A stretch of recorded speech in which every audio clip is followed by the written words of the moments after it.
So like, how are you? Good, not bad. And you? I'm on actually annual leave, so I'm kind of, taking things easy, so I'm not doing too much here. So I teach in Dundee University, so I'm a politics senior lecturer. So I've been in Dundee for last 23 years. Oh, long time. Basically, Dundee is my home now. So you are doing PhD? Yes. I'm doing PhD in zero emission building, especially in refurbishment. Okay. I did master here. I came here 2017. It took 1 year to grant the asylum and have a refugee status. Immediately I start master in environmental sustainability, and then now I'm doing a PhD. So like the reason I was very keen about Sudan is like I was in touch with some of the Sudanese experts and the scholars around the world, but none of them gave me time. They're busy or like, so I'm not sure like whether, because they are in a position, because the ongoing situation in Sudan is quite tricky. So like for example, like my extended family still live in Bangladesh. So whenever I have guests from Bangladesh, I have to be careful what they say and what I can post. So your safety, my safety, these things are absolutely, priority. So my plan is to like, talk about a bit of Sudan because most of the people see the news on BBC or other places and have got their kind of understanding. And I think that's really poor. Like even like in BBC, you'll not see much news. It's about conflict. Yes. So this country is always in conflict rather than a very powerful, rich history of the culture of the people and the colonial past, all those things. I mean, those things are just like thrown out and then just like make a picture of Sudan as just a bunch of warring leaders fighting with each other forever. So my idea would be, we'll have just a conversation, like, talk about you live, so like, so starting point can be like, where were you born and raised, Rania? In Sudan, in a city called Wad Madani. It is South Khartoum, about 300 kilos from Khartoum. I born there. I lived there until my 20s. And then my family decided to move to Khartoum, as many families during that time. So, and then I moved to Khartoum until came here to the UK. My understanding is Khartoum is like mega city, isn't it? Like 10 million people lives there. 10 to 12. So actually, that is different. It's that just like some people said 12 million. If you are saying Sudanese are 44 million, so almost quarter of Sudanese are living in the capital. Wow. It is very central country because of this services, best universities, best hospitals, everything in Khartoum. So most of family like me forced to leave their places because for example, for my family, it is for education. I accepted in Khartoum University, my sister accepted in Khartoum University, and then my dad say, okay, half of the family will be there, so I have to stay. So we moved to Khartoum. And many like us, looking for job, looking for better life, education, someone a treatment, hospital treatment for a long time. So many live there. So like going back to your like memory lane, I mean, what do you think about your parents? Like, how did they build up your, understanding about the world and the surrounding? Yeah, I born in a town, but actually at that time, I born in 1976. And at that time, people are really close to each other.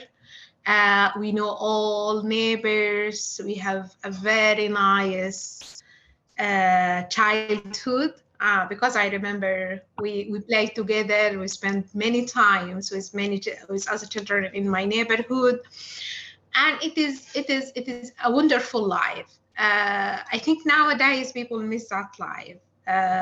People become more close to more close to themselves inside their families. But before, the situation is totally different. Because of this, I have a very great memories of my childhood. I remember my school, my walking. Also in my time, every child should go a very near school. We didn't use any transport. We just walked to school. And during this every morning walk, we pass by our friends and walk together to school, spend a nice day, and then came back. And after having a meal in home, so we go out to play until the sunset. It is a fixed time. Mm-hmm. Sunset, you have to come back home. You have to be home, taking a shower, have your dinner, and sleep. So it is a very nice place, very nice place. People are very close. Until now, I remember the name of all my neighbors. Oh. Everyone name. I miss that life. I really miss it. And I miss our house there. Because can you imagine, until now, when I dream of a home, I dream of my home in Wad Madani. I lived there before more than 30 years. So I moved between many homes and different homes. But in my memory, home is only that home.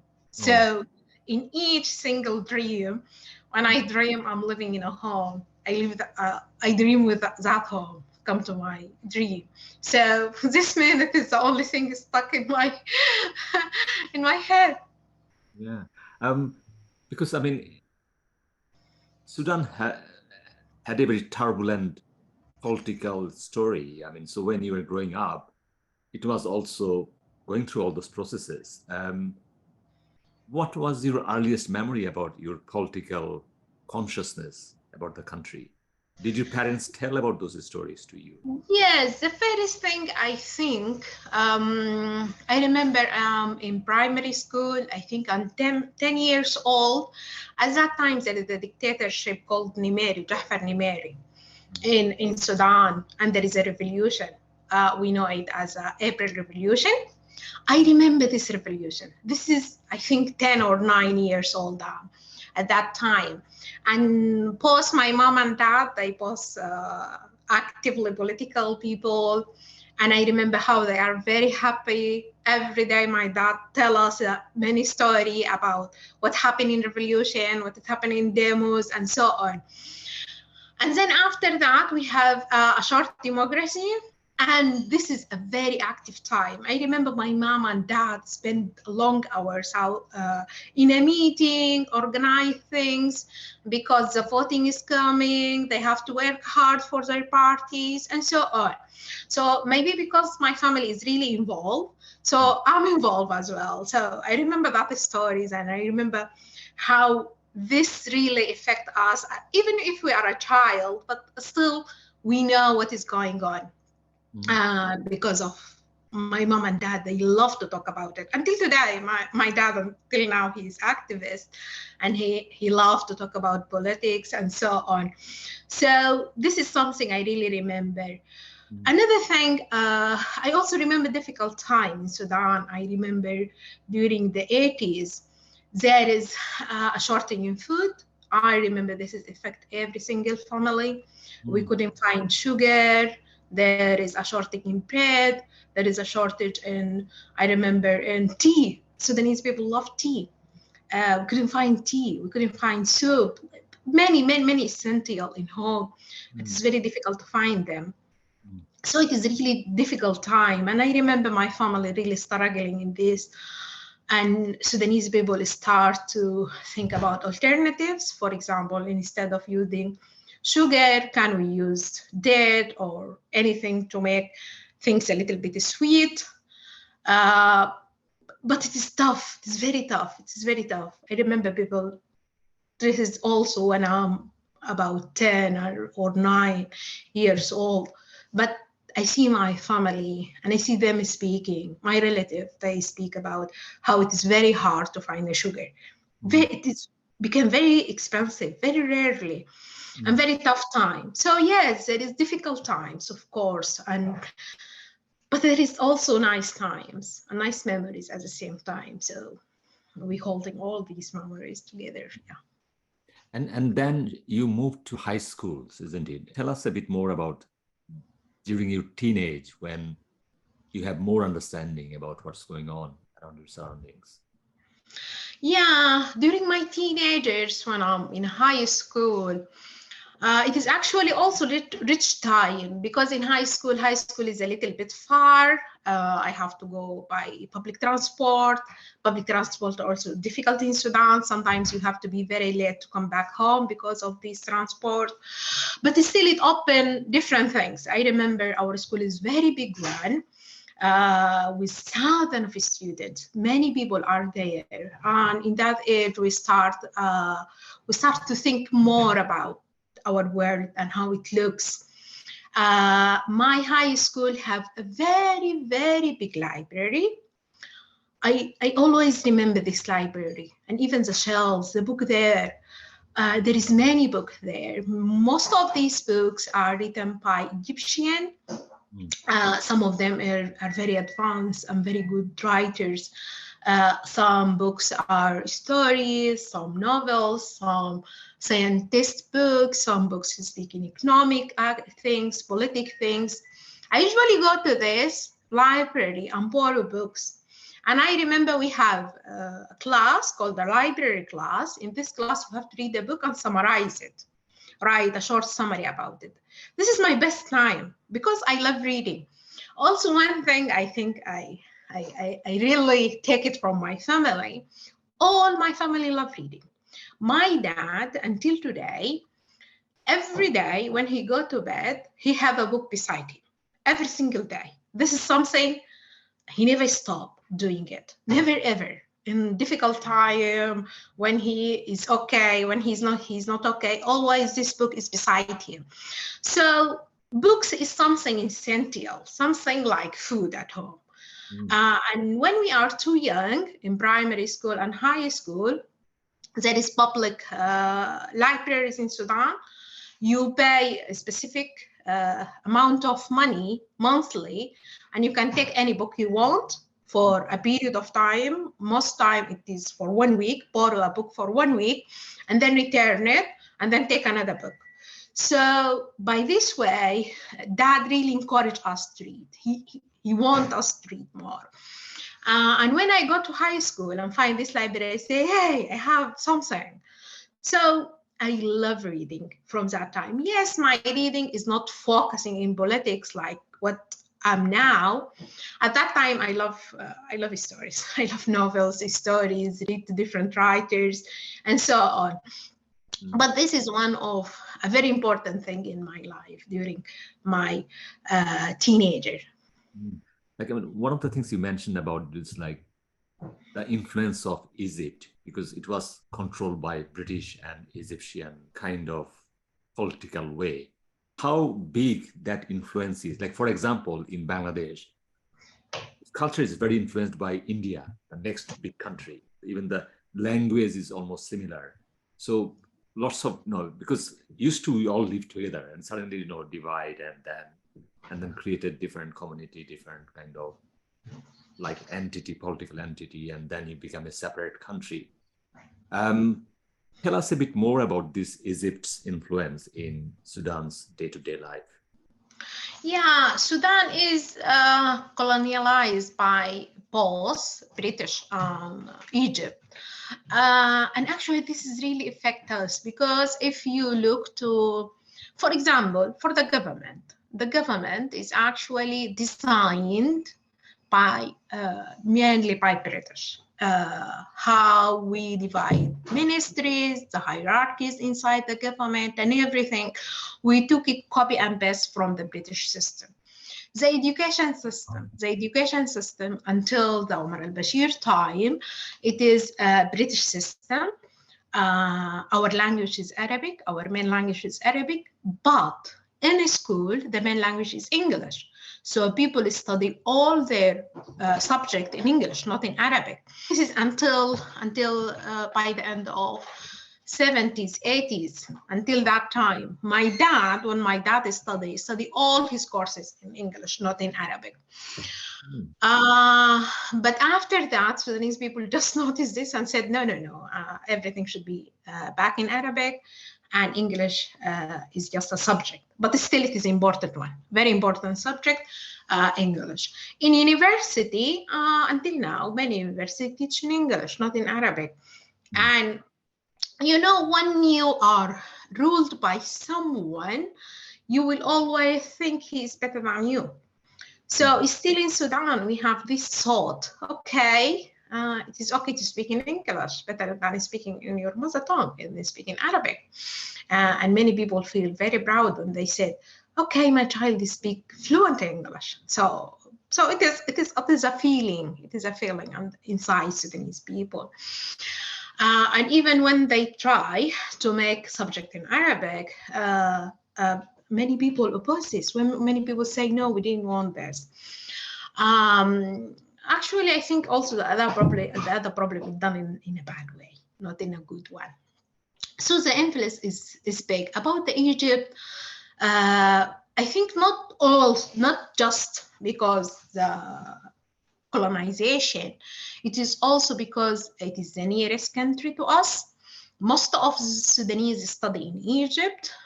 Before we have our university, the only university are in Egypt.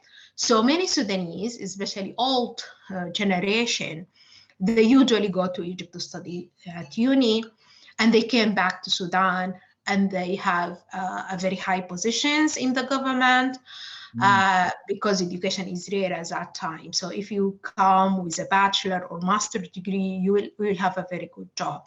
So many of people in Sudan, they study in Egypt. Until today, many people go to Egypt. Plus, Sudanese love Egypt. We go there for education. We go to visit because it is cheap, it is near, it's not difficult to enter there. The requirement for the visa is very easy. And also for health services. Their health service is better than Sudan. So many people go to Egypt for hospitals, for example, operation or something, and stay for a while. So the effect of Egypt is considerably high in Sudan because of all that reasons. Like in terms of language, both speak the same dialect, same language, or same accent? Egypt and Sudan? Yeah. Yes. And there is a funny thing. Most of TV shows we watch in Sudan are from Egypt. So we are very familiar to Egyptian accent. So we understand everything they say. Maybe for them, they find it a little bit difficult to understand everything we say. But for us, because we use to the language because of the TV, so we know the language very well. But it is both Arabic. Yes, but in Arabic, sometimes, for example, it is really different terms and different pronouns. And like in terms of geography, I mean, both Egypt and Sudan is very much well connected with the Nile River. What's your memory about Nile River? Yeah. When I lived in Wat Madani during my childhood, the river is really near. You can walk to the Nile. You can walk to the Nile. This is one of the best trips we can do. So we like to go there. I remember we are too young. I don't know. At that time, it is okay for children, even very young, to go out. Because we usually go out in a group, okay? Your mom will never let you to go out by your own. But if you told her, okay, I will go with this and these people, and they are a little bit big and a little bit mature, she will say, okay. So this is one of my favorite trip. I usually go, we play on sand, we spend our day there. And Sudan is very hot country. But beside the Nile, the weather is fine. It's very good because the wind comes from the water, and it is very, very nice weather. Boys go more than girls in Sudan to river and they swim. For girls, it is not good to swim. So as a girl, you couldn't swim, but you can go there. You can stay beside the Nile and enjoy your time, but not swimming. But the boys, they like to swim. They spend more time than us. In Sudan, boys are more free than girls. We grow up. Yes, in my time, I remember we are together, we play together, we spend time together, but still the freedom for the girls, for the boys are more comparing by girls. Still you will have, if you are a girl, still you have some restriction. When you come back home, you are with who, and when you will be, there is a little bit restrictions. But also it's a kind of cultural thing as well. That's the way those countries are. So it's like the way the society like evolves. Like even in this country, girls had no power in the 18th century or 17th century.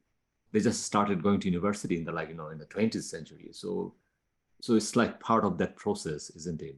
And sometimes some countries' process have been disrupted by colonial rulers, other external forces, or other things. So, I mean, I kind of try to understand that why, some countries are a bit lagging behind, but most of the cases, this is not their fault. It's just, the way the power came on them and then decided for them. But I mean, in terms of you growing up, I think you are kind of time when Omar al-Bashir came to power. Did you remember that day? Yes, yeah. As I told you, my family are very, very involved in politics. And I remember before al-Bashir also there is a very short democracy time between Nimeiri and Omar al-Bashir. It didn't last for more than 4 years because of many conflict between even the civilian parties. And then the day al-Bashir come to the rule, I remember how my dad is very angry. My dad is a very democratic person. He always dream of Sudan to be a free and democracy country. And he worked very hard in this very short democracy period. So even he forced to leave Sudan after that, after a very short time, after the coup, Omar al-Bashir coup, because for everyone against them, it is very difficult to live in Sudan. Many people lose their jobs, many people put in very harsh harassment and arrested and stay for a long period in jail. So my dad feel all these tensions and he forced to leave Sudan. He's a teacher and he went to Yemen. And I remember how this is very difficult time for my family. We are very close to my dad, very close to him. I still remember every day when he came back from his job, we should have a meal together as a family, and how he discussed everything with us. Even if we are so young, we're so young. I'm the elder one, and I have 2 sisters and 2 brothers younger than me. So they are very young, but still he insists to tell them about everything, about his day, what he did in his job, about politics, and how is everything going on. So this is a very tough time, not for only my family, for all Sudanese. It's a very difficult time. Because Omar al-Bashir is a different dictatorship. We have until the last coup, it is four dictatorship. But Omar al-Bashir is really different one. Why it is different? Because of the Islamic ideology. When they control the country, one of the things I remember, they keep saying, we need to change Sudanese people ideology. We want to become an Islamic country, Islamic in their, what they mean by Islamic country. They actually target not just only political people, everyone disagree with them, they target them. Many people lose their jobs. Many people lose their lives. Many people stay in jail. Many people just kidnapped. Just imagine, disappear, just disappear. I know many family, they didn't know their loved one until today. This time is also the worst time for women in Sudan. This is very, very tough time. Why? Because at the beginning, when they start, as I said, they said it is Islamic country. So every woman should cover, should wear long dresses and should cover their head. This happened when I'm at university. So at the beginning, when we start university, it's okay. You can come wearing whatever you like. And then they just hide. You have to cover your hair. You have to dress very long dresses. And they have, even for these dresses, they have specifications about the color, about the thick of dress, and so on. So when you enter the uni, when you enter from main entrance, there is some people there checking your dress. They looked at everything you are wearing. And they told you, no, you couldn't go to uni by this way. Go and change. Go back home and change your dress. You are not allowed to enter the university. For me, for example, sometimes I wear a hair cover, but I didn't have it very tight. So they have a pins, they give you that pen and told you you have to tie your hair cover. You have to fully tie it in your hair, or otherwise you couldn't enter the uni. It is something horrible. It is something really difficult. Another very strange thing, they said if they see any man is walking with a woman, any woman in anywhere, they should tell what is their relations. If they are belonging to each other, is this your wife? Is this your sister? Is this, do you have anything to confirm that she is your sister? Or otherwise you will be in trouble. So it is very stupid. Even inside the university, I remember if you sitting together, a girl and boy, just a colleague sitting together, still you can be questioned. It is the really difficult time. And they have something, we call it, I don't know how to translate it. They create a law, a new law. And this law allow them, I think it is designed mainly for women, because with this law, they can, if they find you in any place, for example, in late night, they can took you and just ask you why you are here, why you are wearing this, why you are doing this. So this is, they really target women. I remember one day I watched a video. One of my friends, she told me, did you see that video? I told her no. So according to this law, it gives them authority to slash women, hit them. And a very small girl, she is, I couldn't forget this video in my life. She is crying and screaming, and she said, "Mom, mom, mom, mom." When they are doing this, and this is a public place where many people are watching, I couldn't finish this video.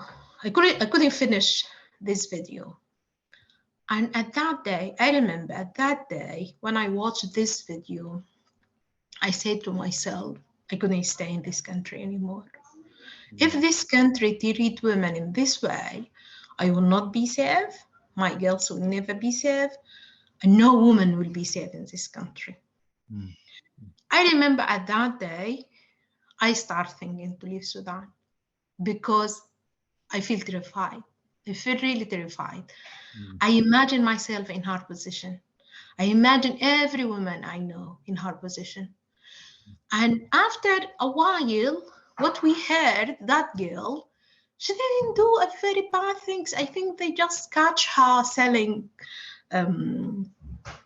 wine. We have We have a kind of wine. We do it at home. So they just got out doing something. For some people in Sudan, this is something normal. This is something normal to do it at home. And we celebrate it. We do it when they have wedding, when we have anything celebrating. So they hit her because of doing something, because in their ideology, you couldn't produce wine, you couldn't sell wine, you couldn't do these things. And even I know many activists, they go to jail because they didn't cover their hair. They didn't have a cover on their hair. They go to jail and stay in jail for a long while. And there is an activist, her name is Lubna Hussein. She is wearing a trouser. It is, and the police told her, no, you couldn't wear this. You have to wear something like a skirt or a dress. This is not a dress for women. This is a dress for men. You couldn't looks like men. Women should look like women. So this is something very famous in Sudan. Lubna go to court for many times, and then they back up because she's activist and she's well known and she's journalist. So she put this in public, so they couldn't do anything for her. This is also a big issue. For a woman have a power, maybe they back up. But there is a thousand of women in Sudan. They didn't have a backup. They poor. They just working on what we can call it unorganized work. They were in selling food, were in selling drinks, were in these jobs. So those women are really suffered during Omar al-Bashir. They targeted by Omar al-Bashir regime. They target them, they punish them, they put them in jail, they slash them. It is just a very difficult time. Another powerful figure during that time is Al-Turabi, isn't it? Yeah, he is a front leader. So he's the Islamic kind of ideologue. Yeah. Do you think there is some kind of coalition between the army, like Bashir, and that person, that they will help each other and then build up these coalitions? Yes. Actually, this Omar al-Bashir coup is designed by Turabi who designed it. Yeah, Turabi, he's the man behind. He's the real man behind it. But just to make it looks like a normal coup, it is just the army. So the day of the coup in 1989, like other head politics, they put Turabi in jail. It is just like fooling people. But after just a very short time, people just know this is a Turabi who organized everything. So the Islamic Front, they start in Sudan very early, but they gained powers in the 70s. In 70s, they became very powerful. And the most important thing is they control the economic. They have a support from Saudi Arabia, and they start a bank called Faisal Bank. And they start to become very active in politics. They have many companies, many investment, and so on. So the day a coup controls Sudan, they also control the economic with it. Because of this, Omar al-Bashir is really different dictatorship. Because of the ideology, because of the high control of the economic system, and also most important thing, this is the first time in our history we have this relation, civil party with army together organize a coup. Because of this, I think it took too long for Sudanese to get out of it. It took 30 years. Omar al-Bashir controlled the country for 30 years because of this. Even if after a while they fight, Omar al-Bashir and Turabi, they fight after about in the 211, there is a clash between the two men because Omar al-Bashir feels he is more powerful and he wants to have more power and more control of the country, and Turabi, he didn't like it. So there is a clash between the two of them, and they divided. So Turabi organized another party, it's called Shabi, and Omar al-Bashir continued with, so the party divided in two parts. one go with al-Bashir and the other one go with al-Turabi. Mm. So that's quite fascinating, because I mean, Turabi also brought Osama bin Laden in the mid-90s in Yes. Sudan, because it shows, Yes. how powerful he became. But I think that's linked to it, this like Soviet invasion in Afghanistan and how those things kind of churned up by the Saudis and the CIA. And then, it's a spillover effect on other countries as well, like Sudan, Yemen, all those countries were affected. But then obviously after 9/11, everything kind of blew back. So now the same people were kind of, the same powerful countries now going against them. So the Turabi was very welcome in the beginning of the 90s, and then became, pariah after 9/11.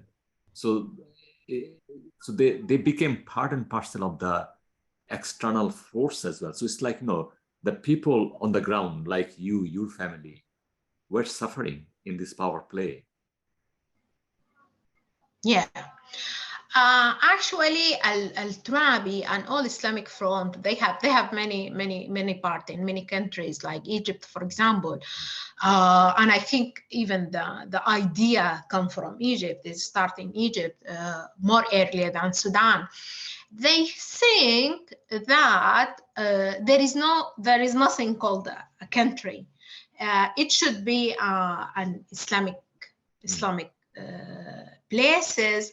So all these countries is nothing, and everywhere if there is Islam, it will be part of this domain or this body. So yes, they support any Islam regime in anywhere. In Egypt, the Osama bin Laden. And as you said, they opened their arm to Osama bin Laden, and Osama bin Laden stayed in Khartoum for a long time. And he have investment. He bring his money with him, and he have many investment. He have farms. He have small factories, and he worked there. He worked there for a good time. And we should never forget, during that time, the sanctions, the UK sanctions, and USA sanctions. And these sanctions really affect Sudanese people. It didn't affect the regime, which is really, I think it is a very stupid idea. If you put sanction to someone, who will suffer is the people, the ordinary people. We couldn't have a medical supply because of the sanction.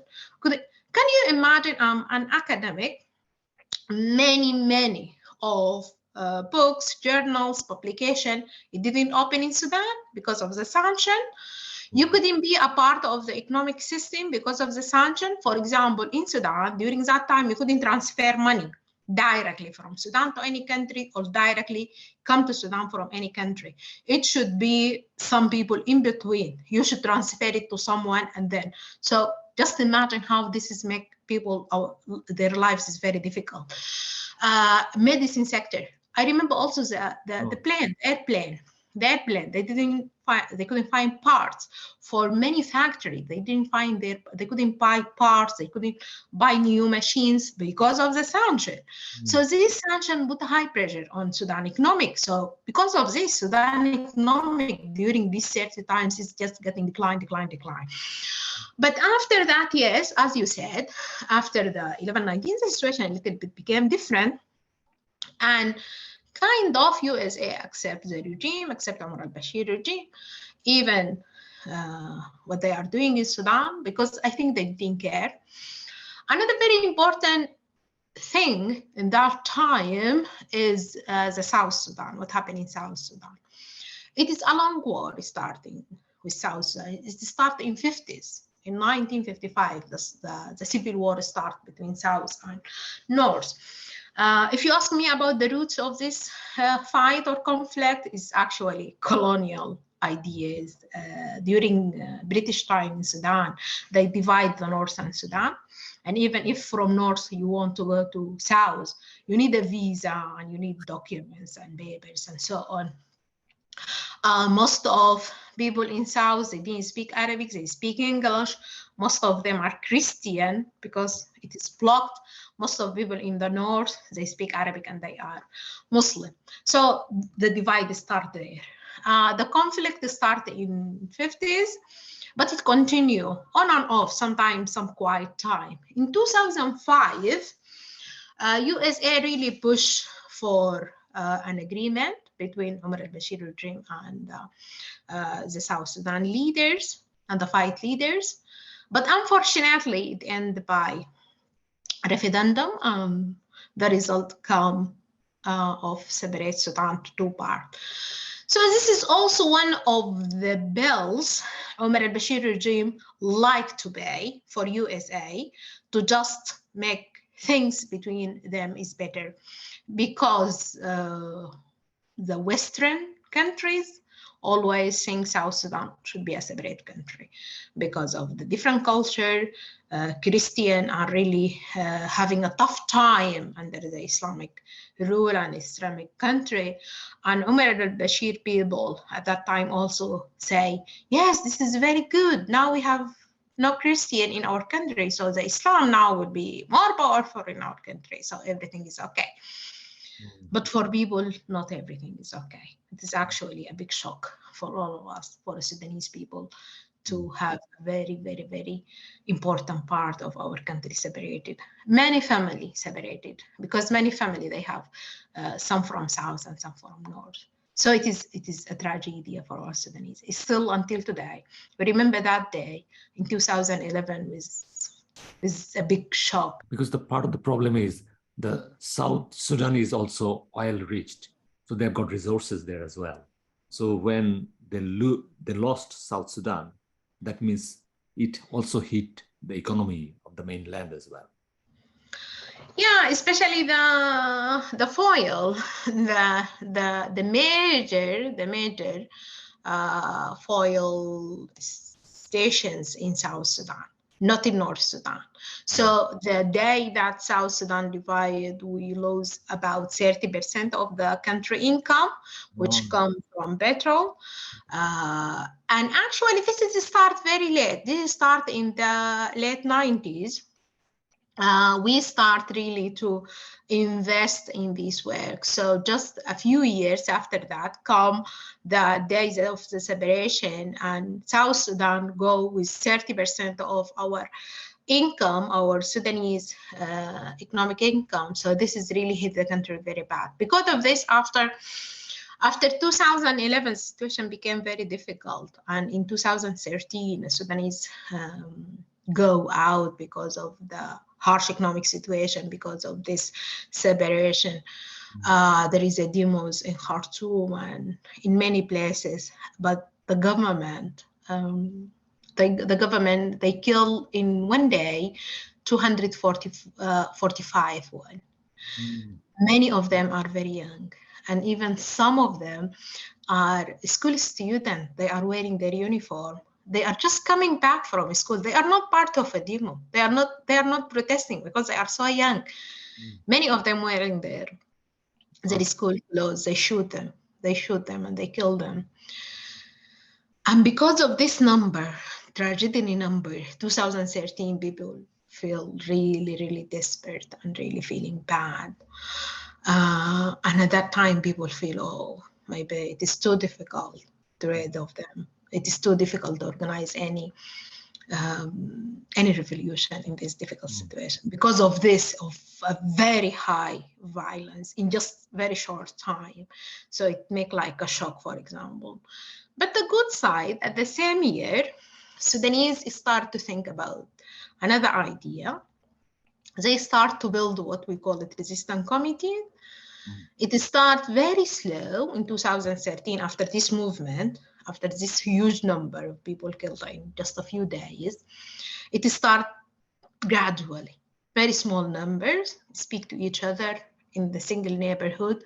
Okay, what we can do, how we can organize ourselves, how we can become more powerful, how we bring more people.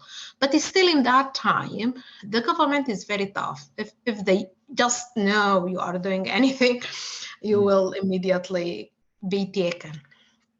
So because of this, I said it is gradually and very slow build themselves, starting from 2013. I mean, I'm not sure, like, have I got it right? I mean, so the whatever al-Bashir did, I mean, it's only for him. It's for his survival. His his rule rather than, people is they don't matter. So he was fighting against the South Sudan. He was fighting against the Darfurians. So he's killing his own people as well. It's not like he's only against the Christians. He's also against the Muslims as well, the other community. And then which during that time created this militia force, Zanjaweed. Yeah, and then that became another big force. And now these people are now in power and fighting with each other. It's quite like the whole thing is orchestrated by him just to save himself. And the whole mess is by him, actually. Yes. What happened in Darfur, actually, in Darfur, it started a very, very, very small conflict between different tribes. It's actually the fight because of the land. So it is very small one and it can be really controlled. But the government decided at that time to be in a side of one tribe against the other one. So just imagine. And they call it the Arabic tribes. So they stand by the Arabic tribes against the other tribes. So it's the foreign and other African tribes. So at the beginning of the war, what the government decide, okay, we will give you weapons to fight the African tribes. Okay, so they give them weapons. And these Arabic tribes start to become more organized, and they have their leaders. So the government said, okay, we will help you by the plane. So the planes pump people there, but you will handle the land. And then the regime said, okay, if we continue doing this, the international community will say the government is doing something. So the clever thing is to create a militia. So the militia will be blamed. We will not be blamed about the Darfur. We didn't do anything in Darfur. So they create a militia. They create a Janjaweed militia. And it is, yes, from Arab tribes. And to become more powerful, they bring people from all around the area to support them. They start with very few number. They start by hundreds, and then the government continue giving them money, giving them power, and so on. And even Omar al-Bashir, in his late days, he said, Hemeti is my man. He is the only man who will stand by me. Because as I told you, because his problems with the Turabi, his problem with his party, so he feels he's so weak. So he needs someone to support him to be in power. So he think, okay, the best things is making a Janjaweed and Hemeti a very powerful people. So if anything happened bad to me, they will back me, they will help me, and they will support my regime and support me on power. And in his last days, he bring even Hemeti and Janjaweed work most of their time in Darfur. They do everything in Darfur. They burn whole village. They kill 1,000, and until now 3 million are displaced in different camps in Sudan. And rape is used throughout this conflict, this war, as a war weapon. There is a very tough days for all Sudanese. We know it in our history is a Tabit Day. Tabit is a small village. A Janjaweed enter that village, and they call, I don't know how to translate it. They just say when they enter a village, they say, this is for us. We can do whatever we want. So they kill men, manly, they kill man. And in just a few days, when they're controlling this village, they rape 200 women. And many of them are girls, very young girls. Some of them are 15 years old. This is one of the most shocking days in our history, and one of the most difficult days for us to hear that stories from that survivors when they speak about the horror they face, the difficulties they live in. So this is a Janjaweed, this is the start of them. And then when Omar al-Bashir come to his last days, I think he feel his power is collapsing. So what he said, he bring Hamid to Khartoum.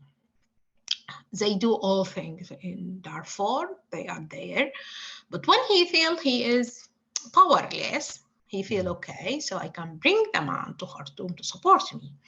So he bring him to Khartoum and give him more power and more money and so on. The other source of the money, Janjaweed money, it comes from Saudi Arabia and United Arab Emirates, because they didn't have an army to fight for them in Yemen, but they want to join a Yemen conflict. They want to be part of this. So they tell the man, okay, we'll give you money. So we need people. You can send your people to Yemen. So they give him more money.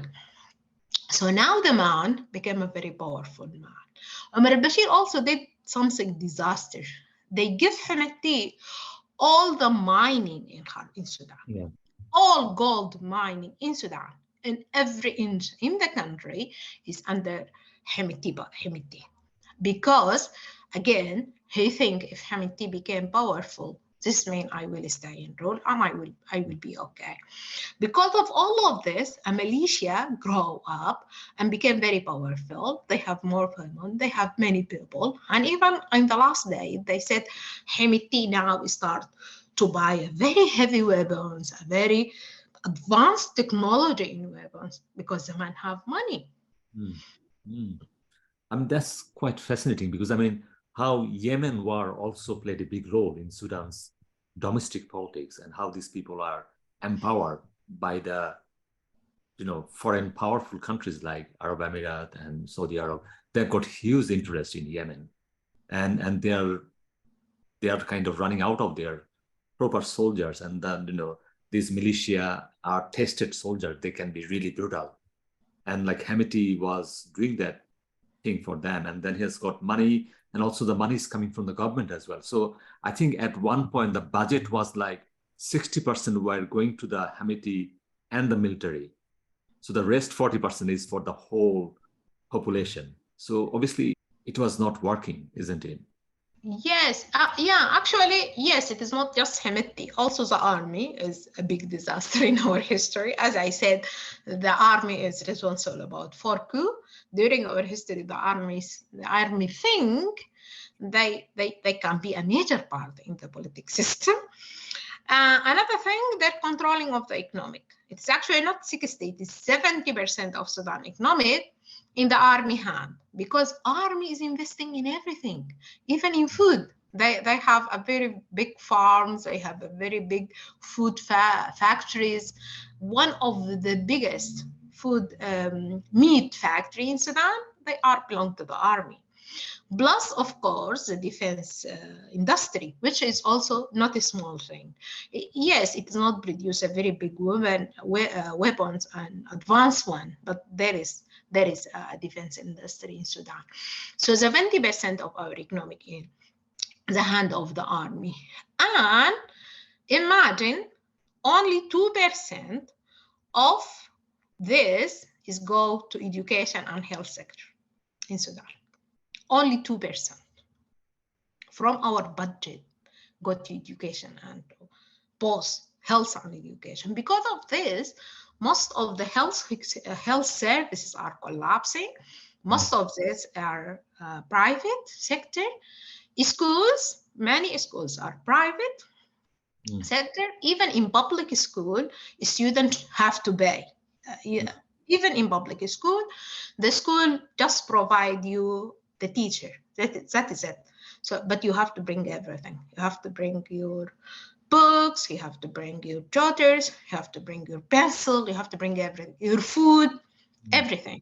The school didn't provide anything. And I know in many areas in Sudan, you have to bring your chair with you. There is no chairs in the school, no chair. So students hold their chairs on their head, even if they are 5 years old. In first year in primary school, he have to take his chair every day with him in this trip, go to school and coming back from school. Because of this also, many of poor families, they couldn't afford the education for their kids. Now, people have to go to primary school. 40% of them are out of formal education. They didn't get any formal education because of this. Because even in public school, you have to pay. So many people, they couldn't afford to pay. And I know some people say, okay, we couldn't afford for all our kids, so we have to give a chance for one or two, and the other couldn't go to school. And most of the time, these girls, they didn't go to school, girls, especially in rural area. Maybe in town, the situation is a little bit better.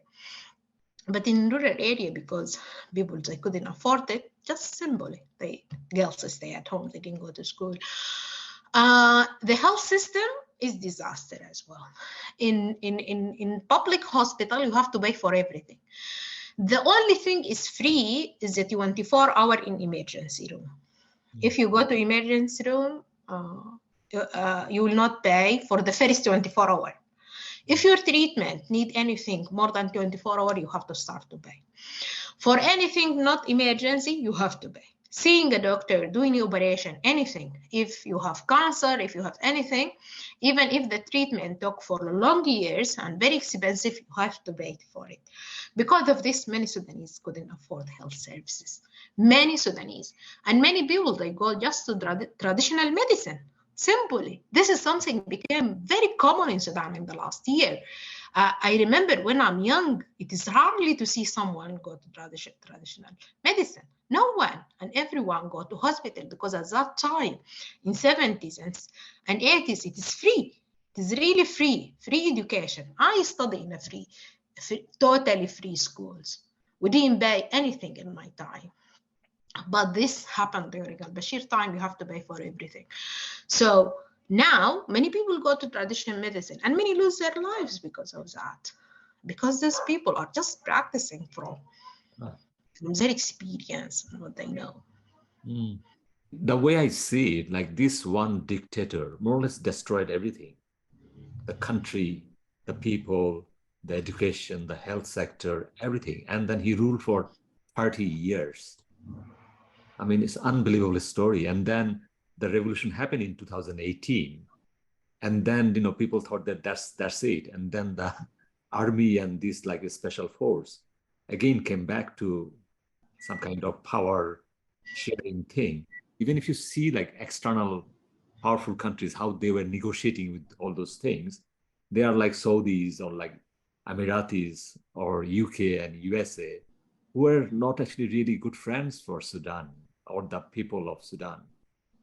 Yes, I think this is something always Western countries saying, we support democracy. But actually, this is just a word. In reality, this has never happened. If you think in Sudan for 30 years, Umar al-Bashir controlled everything, but they didn't do anything to stop him. As I said, in Darfur, a genocide, 1,000 killed, many displaced, many women raped. What the international world do? Nothing. They just said Umar al-Bashir have to come to ICC. And what? And what is the next step? Nothing. No one helps Sudanese people to be a democracy country and free country. Umar al-Bashir, actually, when he is controlling, he killed, not in just Darfur, in everywhere in Sudan, he killed thousands of people. Many people go to jail for many years. Many people, I just say, disappear. No one knows where are they. Many people tortured in a very harsh and very difficult way.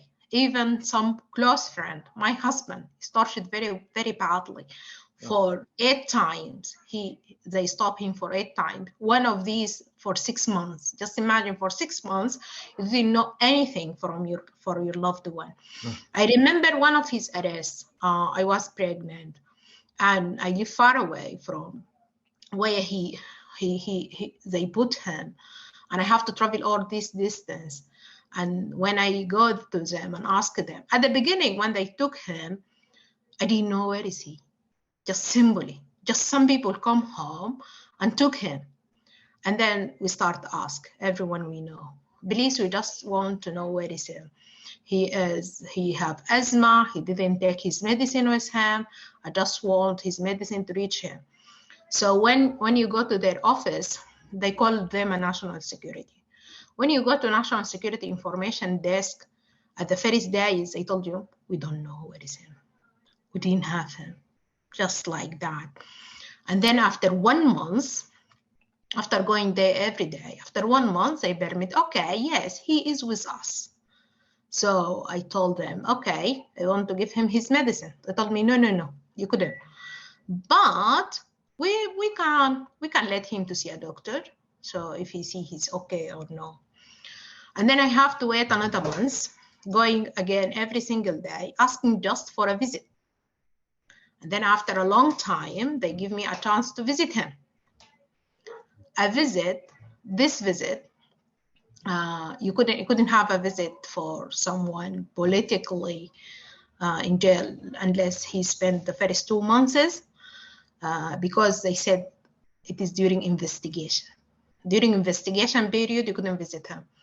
And of course, there is no lawyers and there is no court. Don't think of this like a normal system. No, it is not.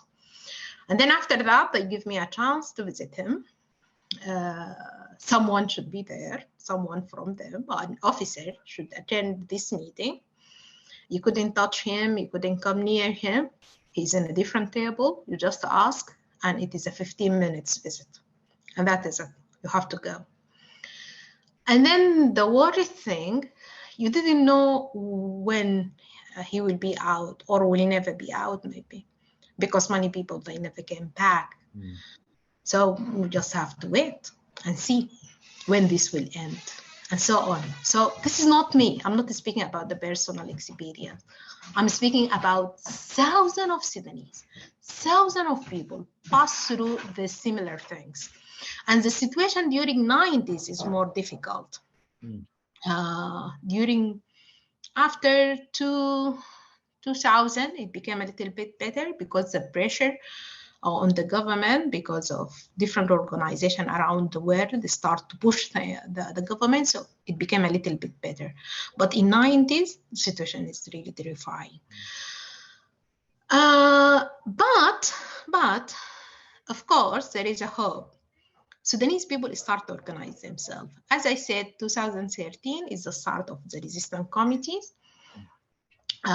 Sudanese people never stop fighting, never. From the day of the coup until it falls down in these 30 years, they keep organizing and they keep having demos. They keep protesting. The workers keep striking. But it is very small scale, very few people. The national security tight is very strong and very powerful. So if you're going out in a demo, it can last for 2 minutes, 3 minutes maximum. And then a huge number of forcing came, they kick, took you, punish you, everything can happen on that, and just the demo is just smashed. But in 2018, what happened? This time it didn't start in Khartoum, which is really something different than we used to start outside Khartoum. It is actually started by high school students in different places in Edinburgh and at the Mazin. Students go to school in the morning. They didn't have bread for their breakfast. So they just go out. And then it built. Just suddenly, people start to build these demos and became something strong.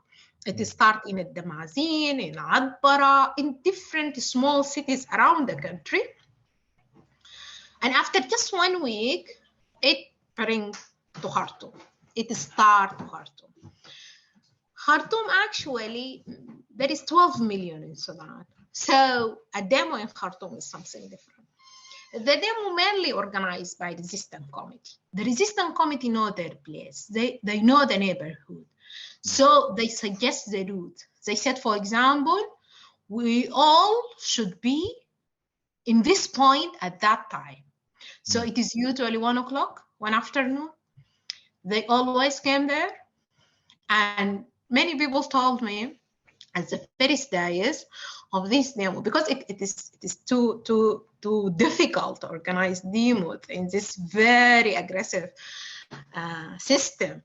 So they just go around the place, try to do different things. So no one knows they are here for the demo. And then it just 1 o'clock, and they started by something very, very, very, very amazing. We call it Zagruta in Sudan. Usually women in weddings, they have a sound. So in this sound, girls in demo start with this sound, and this sound is the start of demo. So just when this sound goes out, you see hundreds of people around you chanting, singing. Our demo is very livable one. They do many things.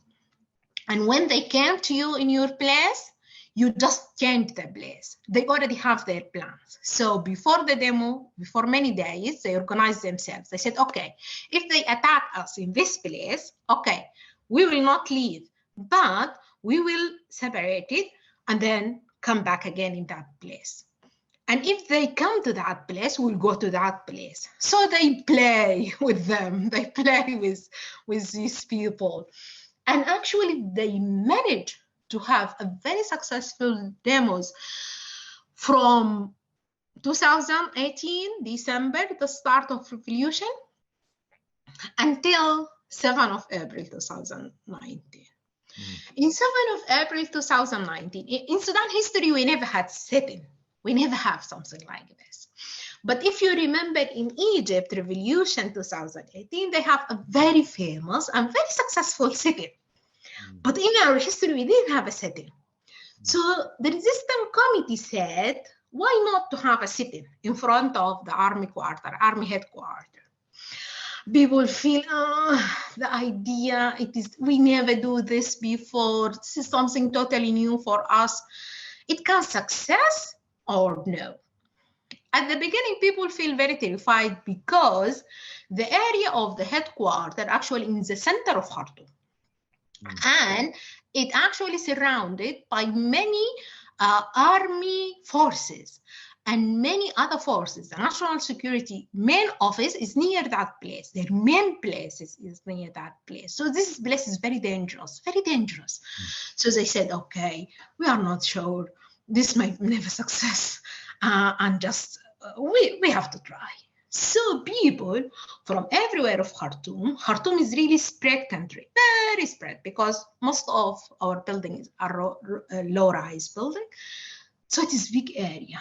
So people in Khartoum said, for example, in Bahri, Khartoum is three main parts, Bahri, Omdurman, and Al-Khartoum.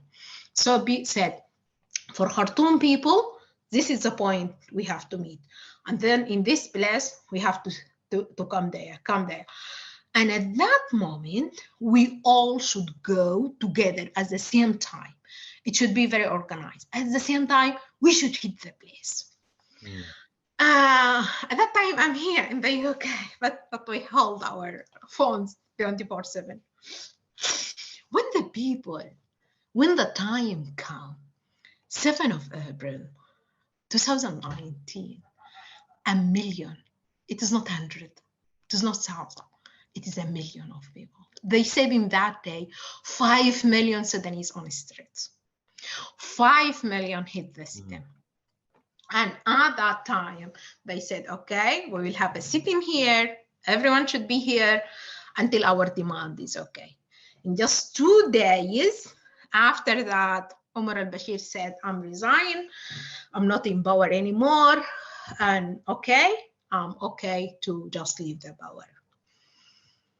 But what happened at that time, the second man, which is Burhan, he said, okay, the army is with you, the army is revolution, we will take al-Bashir out, and so on. And we are with the people, we are with the revolution, we are with the change. We will lead this country to democracy. And unfortunately, the wrong thing happened at that day. I always say the 11th of April is the day the revolution back up. Why? Because in that day, the political party put their hand on al-Burhan's hand and they said, okay, we will form a transitional government with the army, together with the army. And At that time, people in the citizens, they said, no, the army should be backup. Army, they didn't have any role in political life. They shouldn't be part of it. Should be totally civilian rule. And this is one of very important chants of this revolution. The civilian rule for Sudanese. Civilian rule for Sudanese. They keep saying that. But they said to them, no, the Al-Burhan and people and the army leaders are supporting the change, supporting, and what they did, Al-Burhan put al-Bashir in jail. So people say, oh, okay, see the man, he is doing good things for us. But the sitting continue from, as I said, from 7th of April until 3rd of June. What happened in 3rd of June? Actually, the tension became so high because of the sit-in. And because of the people in sit-in, they insist, we need civil rule. We need a total civilian government. So Al-Burhan and Hemeti, together with their soldiers, they have 3 of June massacre. In the early morning of 3 of June, 1,000 of soldiers hit the city. In that day, more than 1,000 persons killed. Many of them, they tied a block, a cement block in their feet and throw them on the Nile. Hundreds of girls raped in the city. And they block Khartoum. They block it totally. You couldn't even leave your home. They cut the internet. They cut any telecommunication. You couldn't call anyone in Sudan. You couldn't know anything about anyone in Sudan. And they did this. Both of them, the army and the militia, because people are there and they watch this, and there is many documented video for that day, show the people who hitting the sit-in, they are different. Some of police, some from the army, and some from the militia. So all part decide to do this. But after that, after all this killing, after all these very young boys and girls lose their lives, and they close Khartoum totally. 30th of June, Sudanese people again hit the roads. Millions go out again. Even with all this all these blocking the road, they close everywhere. Everything is closing. There is no internet. During the revolution, the Facebook and the WhatsApp are the main way to organize yourself to go out. But for 3 of June, they just spread the word between them. Even some people just travel in the 3 cities and telling people personally, we have to go out in 3 of June. We have to go out in 3 of June. To tell both of them, to tell all these people, the armies and militia, everyone, we are still here. The civilian is still here. We still want democracy. We still want civilian rule. We still fighting. We will not let you to win this.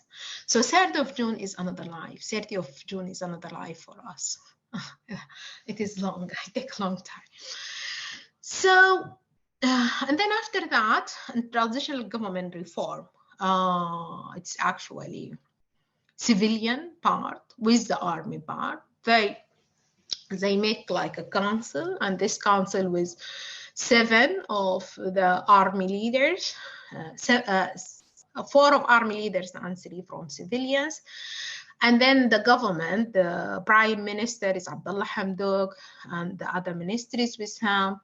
But actually, this situation is really very fragile one, very difficult one. The army is still controlling everything, controlling 70% of the economy, and they didn't let the government, the civilian government, to do anything. And I remember when the civil government decide any decisions, they just stop it. They just stop it. They have the majority in the council. They have everything in their hand. So it is actually didn't really a democracy thing. But still people at that time think, okay, within all the difficulties, maybe something will happen. And on the other side, the resistance committee continue to build themselves. They became more mature during the transitional period. They became more connected with their neighborhoods, with the needs of people. They help people to organize their daily needs, for example, food, bread, and those stuff. And then the resistance committee did a very important step. They do something we call it charters. This charter, they set a full program of how they think Sudan will go on. They set a very fabulous economic program, political program, and they always said we should reform the army and the militia should be dissolved. And they said, and all these things. And then when the situation became like that, they continued the demo, continued organizing. Just al-Burhan and his vice chancellor, Hemeti, organized the coup in October 21. But also it didn't go well. From the coup until today, they couldn't even form a government. They didn't have a government. So they just said the head man in any ministry can rule as a minister and go on. There is no prime minister. There is nothing. And the tension between two men became so high. Why? Because of power, because of resource. Any one of them want more resource. I think al-Burhan thing, Hemeti became a big power. And if he continue growing, it will really threat the man, threat al-Burhan and his position and the army. Hemeti on the other side, many people say he want to be the first man. He want to lead the country. So the man said to himself, okay, why not? He start with a few hundred of people, and now he have a full army of 120. So this tension grow on until we reach the war 15 of April. So it's quite fascinating, like, how these two powerful army personnel, I mean, I was reading an article and it says that both these powerful men have got friends. Like if the army chief goes to China, Hemeti also goes to China. So if the army chief goes to America, Hemeti also goes to America. So both have got their friends, same people. So it's not like the Russia is taking side with one group or the China is taking. It is more complex because both parties have got resources and the external forces are quite happy to get involved because there is a spoils to take from who's the winner. So everyone is hedging their bets on both people so that whoever wins, they can still win. So, the whole process is just toxic of 30 years bad politics. And Sudan is still with the last remnant of that powers. What do you think, how soon this can be resolved? Because, these people have to go, because people are still there. People will not accept these two people. Yeah, everyone I think in Sudan saying we pay this because of al-Bashir time. This really come from al-Bashir time. If you look to the picture now, who created Hemeti? Al-Bashir created Hemeti. Hemeti, no one know him. But during al-Bashir, he built his army. He became more powerful. He have money, and more important, the man dreams is really extending. It's really extending because of what al-Bashir give him. What about the army? The army during al-Bashir time, actually, the first day al-Bashir start ruling the country, the first thing he targeted is the army. So actually, he cleaned the army. He make most of the top of the army is his people. So most of the generals in the army, not just al-Burhan, a group of the leaders of the armies actually from al-Bashir time, and there is no change. Nothing happened during the transitional period, because one of the things in the transitional period, they said to civilian, you didn't have any say about the army. You couldn't say anything about the army. The army is out of your rule. So nothing happened to the army. The army stay as it is. So yes, this is what the price we pay because of al-Bashir time. The relation between Bosman with the other countries is, as you said, it is really a little bit complicated. If you look, for example, to Egypt, historically Egypt have a very good links with Sudanese army, especially in economic situation. Just imagine most of this investment, which is in the hand of the army, actually it is part of it is Egyptian. Egyptian have some of this investment, and actually the army is helping Egypt to have many investment in Sudan. So the army is very good friend with the army. But on the other hand, Hemeti usually visit Egypt.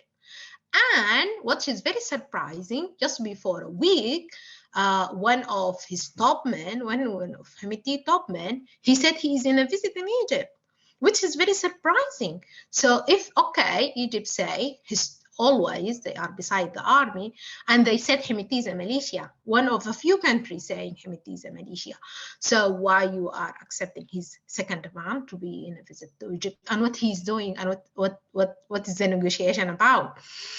UAE position is now different from Saudi Arabia. Before a while, Saudi Arabia is really backing, and United Arab Emirates, they both backing Hemeti. They both saying Hemeti their man. So they benefit from him. As I said, they used him in Yemen war and so on. But now Saudi Arabia take another position. Saudi Arabia think Hemeti is becoming more powerful. And if Hemeti controlling the country, maybe we will never see Sudan. It dissolved, just change, or became different countries, or became a very disaster situation. And Saudi Arabia saying Sudan should be a country and should be a stable country, because they have their investment in Sudan. They have very big agriculture investment in Sudan, and they want to keep this investment running. And if the country have troubles and have war, this will never happen. Because of this, Saudi Arabia is really now facilitating the negotiation between both sides, and they want this war to end. UK and USA is actually behind Al-Burhan. Why they are behind Al-Burhan? Because they think Hemeti is Russia. Russia is behind Hemeti, and most important than this, Russia want to have a power and influence in the Red Sea. The Red Sea is very important for both, for America and for USA and for Russia. So they think Russia want to put her hand in the Red Sea, and Hemeti is helping this. So on the other side, we should be in the other side, and we should help the Sudanese army. So we will at least make sure Russia will not have her hand on these very important places. And just imagine, from the starting, the day one from the war, the USA said we are bringing big ship to evacuation. 3 of them still are there. They didn't leave.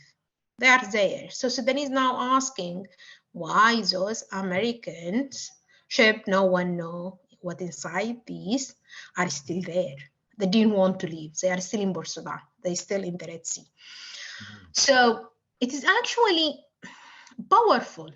Both men, yes, they are looking for their own powerful, but the forces behind them, they are also looking for Sudanese resources, for Sudan resources, for their benefit. This is what I always said. The Western country, they are looking for their own benefit, and they didn't care of Sudanese people. Now, After more than 50 days from the killing and bombing, all Sudanese, many are killed and many are flee their countries. But no one speak about this. No one speak about civilians suffering from through war. No one. Like, I mean, what role China is playing here? Because China has got huge investment in like Africa altogether. So I mean, they call it like this, like death trap diplomacy. So you pump money, and then you make the country hostage, and then say that you have to give this, give that. Yeah. Russia actually, I think China, in most situation, they didn't want to give a very clear position in which side they are, because actually both men are helping Russia helping China. In China, during al-Bashir time and until now, there is 100 of projects led by China. And most of the petrol in Sudan, most of the oil in Sudan are organized by China and Chinese companies. So China have a very huge investment in Sudan, very huge investment. It is the first country have investment in Sudan comparing by any other country. This is the largest investment in Sudan, come from China.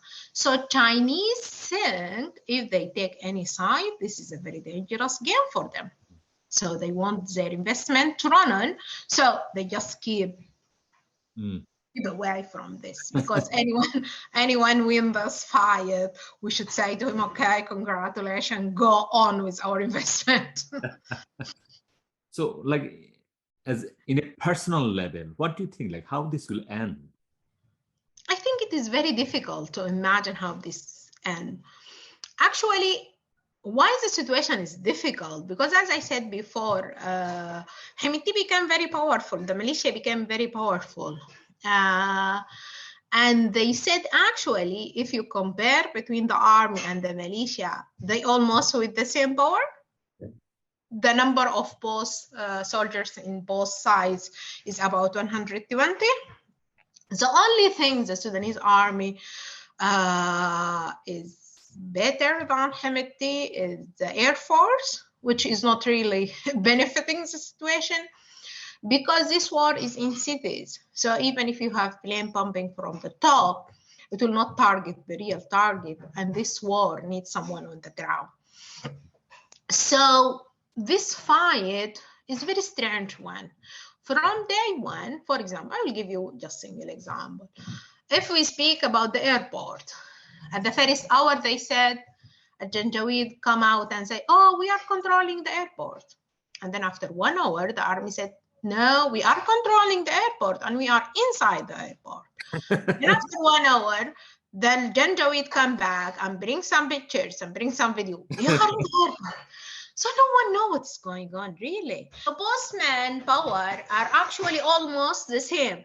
Because of this, on the ground, you couldn't say really who is winning and who is losing. And the biggest problem, most of civilians, they leave Khartoum, many people leave Khartoum, especially the hot places. In the center of Khartoum city, where the capital of the headquarters of the army, the palace, the national palace, and these strategic places in the center of Khartoum. So all people around these places, because of the fight, they already leave. So all the news come to us is from both sides. We didn't have civilian eyes there. So both of them say totally different stories, totally different. The Janjaweed say, we are powerful, we are having everything, we are really developing, we are really controlling these places. The army, on the other hand, say the same thing. But if you ask me how this will end, I didn't think it will end by winning a fight. I didn't think any of both can win this fight because of a very similarity of the forces. And the very worrying thing, both men, both parties can have a support from outside. This is really worrying thing. So if both men have any support from outside, this war will continue. Another thing we think about, if both feel weak, feel mad, they just understand they couldn't win it, maybe they will sit down in a negotiation. But also this scenario is really for us frustrating because this means the situation will continue. So both men still will control it. But if we look about the civilians, so this is a bad thing. The war is bad, any side win is bad, negotiation between only two sides will be bad. So for us, there is no winning. For us, we are losing. We continue losing. Until now, we are losing, and we will continue to lose until the end of this war. So it is not in the benefit of civilians, definitely, and will never benefit them. Mm-hmm. But I mean, I think the most worrying part of this war is the civilians are caught in between these two forces. And in terms of, you know, the day-to-day things, like, I mean, how these civilians will survive because they cannot go out. Yes. Actually, the situation is a little bit different. There is a hot area in the center of the fight.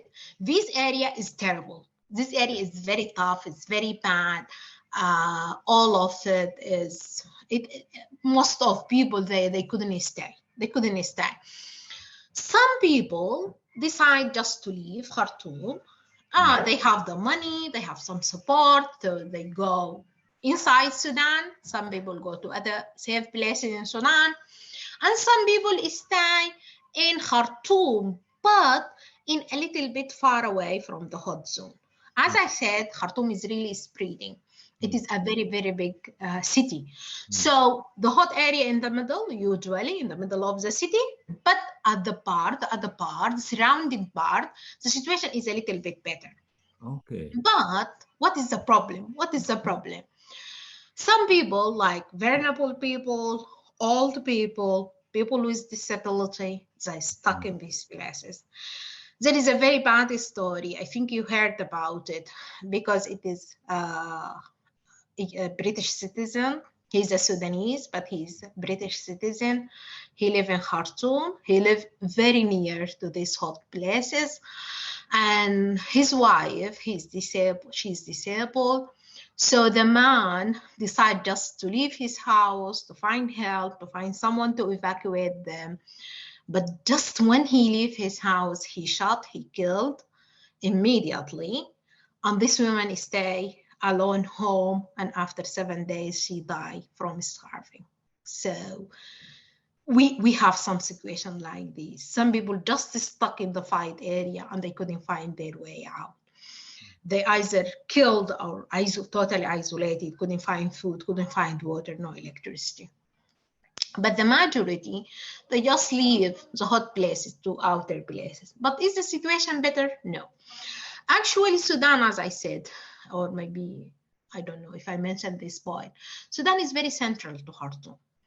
Every service in Khartoum, everything in Khartoum. So even if there is, for example, say, there is a medicine supply come to Sudan, it comes to Khartoum first and then distributed to the other part of Sudan. The majority food production come from Khartoum. The major storage of the food, medicine, everything in Khartoum. So everything is Khartoum. Khartoum is the real heart of Sudan. So if the heart broken, the body will be broken. Because of this, not just in the other part of Khartoum, even in the other places in Sudan, like safe places, it is said there is no fight there. But the problem, there is no food come from Khartoum, so there is no food. There is no electricity supply is very bad. Internet is not working, and most important, the medical services. The medical services collapsing. In Khartoum, 70% of the hospitals are not working. And actually, from the first day of the fight, hospitals are targeted by post, by the army and by the rapid force, by the Janjaweed. So, and a Janjaweed, what happened? At the first day of the fight, the army pumped the camp of the Janjaweed, their main camp. So they didn't have a place to go. So they just decided we can stay in hospitals. Hospitals are very big places. There is a services there. There is a water. There is electricity, and it is big. They can accommodate them. So most of the hospitals, especially the hospital in the center of Khartoum, now they are Janjaweed camp. They became a Janjaweed camp. They just say to everyone to leave. There is a very, very, very bad picture about evacuating of these patients. Some of them even holding their medicine, holding their oxygen pipes on their hand and leaving the hospital. So the situation is not good. Even if you leave from the hot places, yes, you are feel a little bit safe. But what about food? What about water? What about electricity? What about the internet services? Nothing of this is working. Nothing of this is working. I'm not sure, like, you can answer this, like, my query, but you can decide. I mean, do you still have extended family back Khartoum? Yes, actually.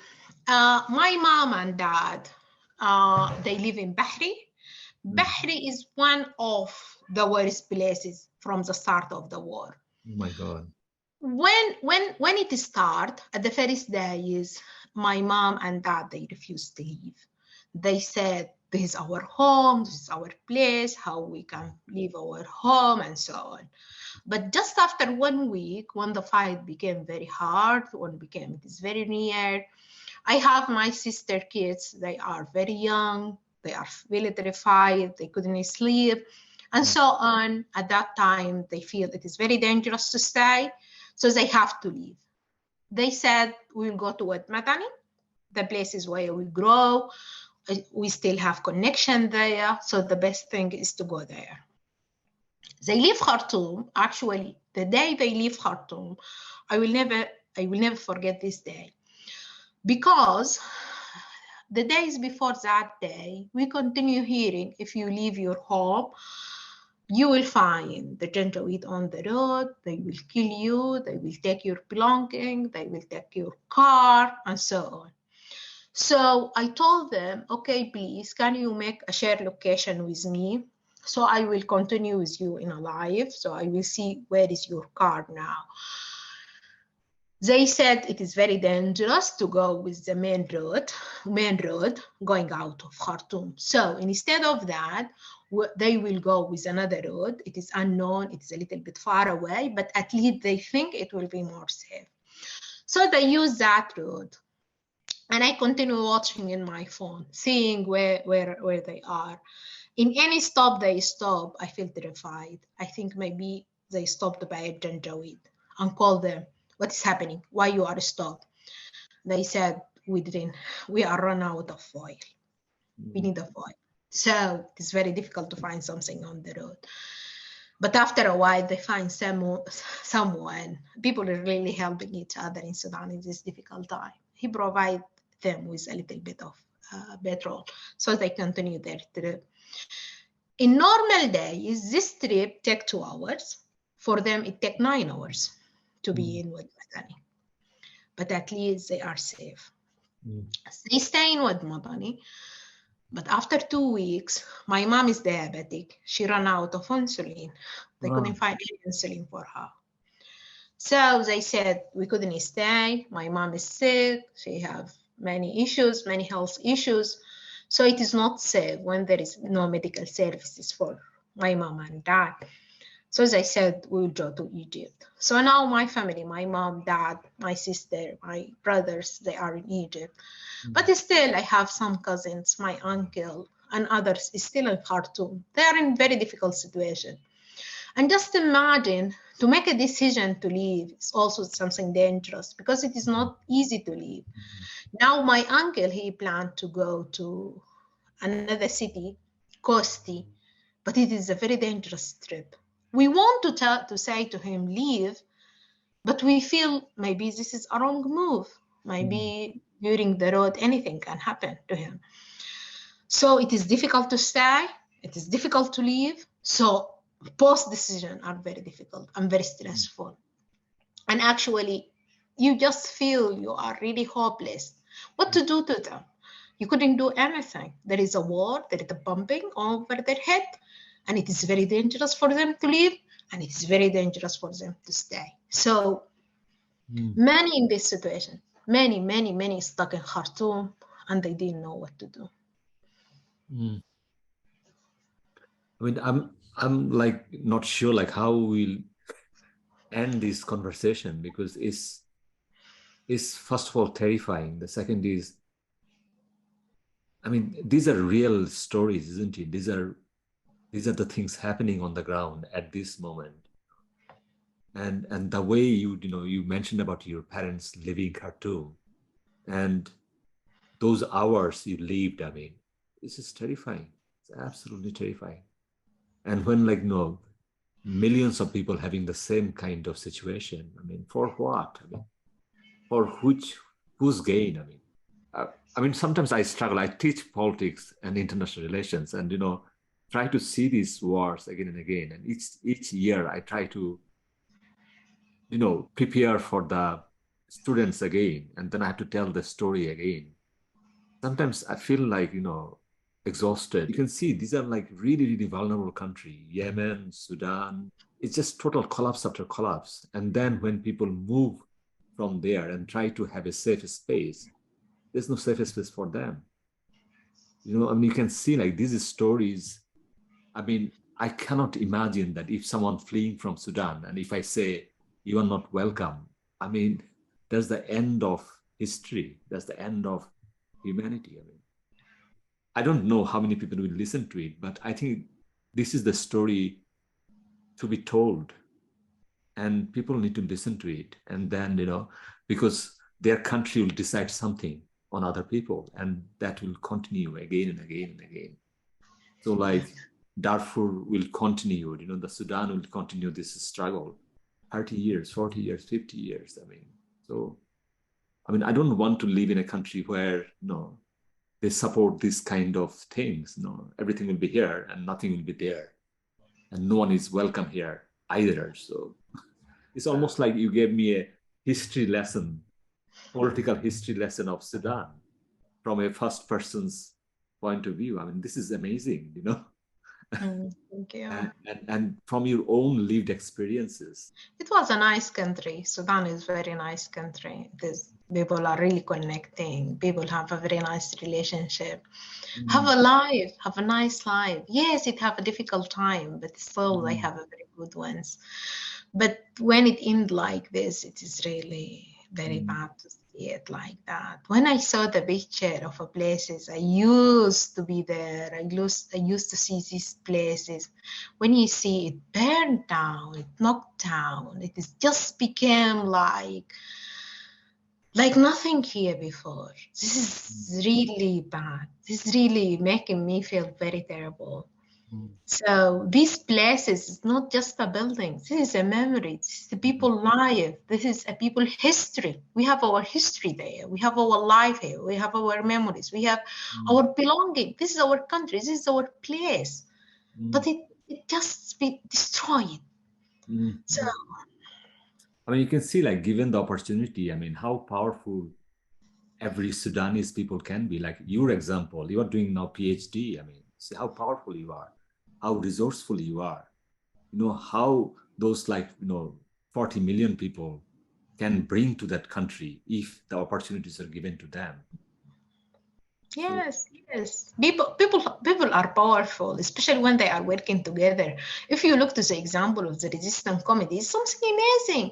So how these people link together, work together, organize demos, go out, whatever happened to them, they kill them, torture them, took them, kidnap them, jail them, but they still working, they still there, they still believing in their dreams, they still chanting peace and justice for Sudanese. They still want this. They still dream of this. And they said, yes, we know the cost is very high. We are losing our life. We are losing everything.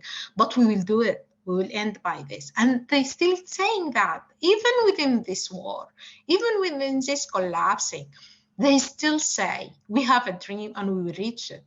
So this is just amazing. This is just amazing. Thank you, Abdullah. Thank you. I'll see you. All right. Bye.